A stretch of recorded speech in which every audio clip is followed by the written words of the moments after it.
একটা কোম্পানি হয়ে থাকে, প্রত্যেকটা কোম্পানির বাইরে একটা সাইনবোর্ড থাকা দরকার, সেখানে কি হয় জনগণ যাতে জানতে পারে, দেখতে পারে, বা হচ্ছে গণমাধ্যম কর্মীরা এসে যেন দেখতে পারে, থাকা দরকার।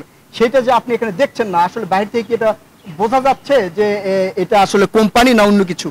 আমি তো বাসা মনে করেছিলাম। আমি জানি যে এটা ফ্যাক্টরি। মানে আপনার কি দেখে মনে হচ্ছে এটা ফ্যাক্টরি? না দেখে তো কি মনে হয় নাকি, এখন তো কোনো সাইনবোর্ড নাই, কোনো নাই। দেখে কি মনে হচ্ছে? এটা বাসা বাড়ির মতো মনে হয় আর কি। তাহলে বাসা বাড়ির মধ্যে কি কোনো বিএসটিআই অনুমোদন দেয় কিনা এই বিষয়ে আপনি জানেন? না, বাসা বাড়ির বিএসটিআই অনুমতি দেয় নাকি? তার মানে এর ভিতরে যে প্রোডাক্টগুলো তৈরি হচ্ছে, বিএসটিআই কোনো কাগজ থাকলে উনি সাইনবোর্ড দেবে, বাইরে প্লেট দিয়ে দেবে, তার মানে নাম ঠিকানা দিয়ে উনি কি তৈরি করে সব দিয়ে দেবে। তার মানে এতটুকু তো বুঝতে পারছেন যে এখানে বিএসটিআই এর যদি কোনো অনুমতি থাকতো তাহলে অবশ্যই বাইরে একটা সাইনবোর্ড থাকতো। তার মানে বিএসটিআই এর কোনো অনুমতি নেই, না অনুমতি নেই, সাইনবোর্ড দেবে না।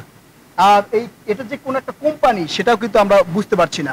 তো এই ক্ষেত্রে এখানে কি কখনো স্থানীয় প্রশাসন আসছিল, মানে কোনো প্রশাসনের উদ্যোগ দেখেছেন? এখানে কিন্তু ব্যাটের লোক তো আসতো, মাঝে মধ্যে আসতো, ব্যাটের লোক আসতো।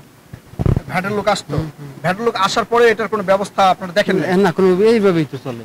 এইভাবে চলে? কতদিন থেকে চলে আপনি এটা যদি একটু বলেন? আমি তো এই জায়গা 3 বছর ধরে, 3 বছর চলে দেখি। 3 বছর ধরেই চলে? মানে 3 বছর ধরেই এই অবস্থায় বিভিন্ন প্রোডাক্ট তৈরি হচ্ছে। এখানে মোটামুটি কর্মচারী কতজন আছে আপনারা জানেন? আমি কইতে পারবো না, তবে হয়তো 100-150 থাকতে পারে। 150-200 মানে শ্রমিক এখানে খাটে, সেই জায়গায় কোনো ব্যানার বা পোস্টার বা ফেস্টুন নেই? মানে এখানে এটা যে কোম্পানি এটা নেই, এবং বিএসটিআই অনুমোদিত কিনা সেটা জানার কোনো উপায়ও নেই।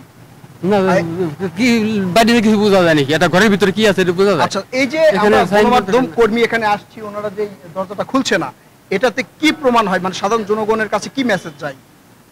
এটি এখন এটা কেন খুলছে না এটা তারাই ভালো জানে, এটা আমরা কিভাবে বলবো?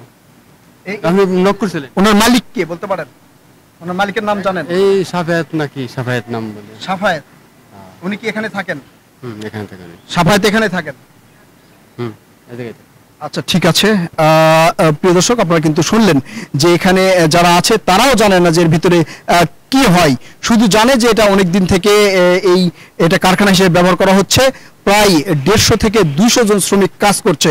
কিন্তু তারপরে দেখলে আপনার বোঝার কোনো উপায় নাই যে এটা একটা কারখানা বা হচ্ছে এটা কোনো একটা কোম্পানি, আপনারা কিছুই দেখতে পারবেন না। বাইরে থেকে যদি একটু দেখা যায়, আমরা আরেকজনকে যদি বলি, ভাই আপনার এটা দেখে কি মনে হচ্ছে? এটা কি কোনো কোম্পানি মনে হচ্ছে না বাসাবাড়ি মনে হচ্ছে? বাসার মতো মনে হয়। এটা বাসার মতো মনে হয়। বাসার মতো মনে হয়?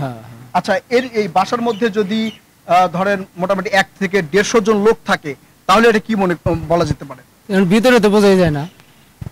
আচ্ছা, এই যে বাইরে যে এরা কোনো কোম্পানির সাইনবোর্ড দেয় নাই বা সরকার অনুমোদিত কিনা কোনো কিছুই দেয় নাই, এটা আসলে বর্তমান আইন অনুযায়ী বেআইনি কাজ বলে মনে করেন কিনা? হ্যাঁ, এটা তো বেআইনি কামই। কোনো সাইনবোর্ড নাই, কোনো কিছু ধরার মতো কোনো কায়দাই নেই তো।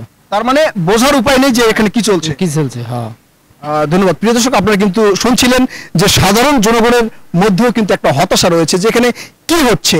আবার একজনে বলছেন প্রায় 150 থেকে 200 জন শ্রমিক এখানে কাজ করে।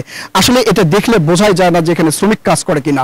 প্রিয় দর্শক, এখানের যে মালিকের নাম বললেন সাফায়েত, সম্ভবত তার নাম সাফায়েত। আমরা আসলে এই বিষয়ে স্থানীয় প্রশাসন কি বলে সেটার অপেক্ষায় আছি। আপনাদের সাথে থাকুন, দেখতে থাকুন।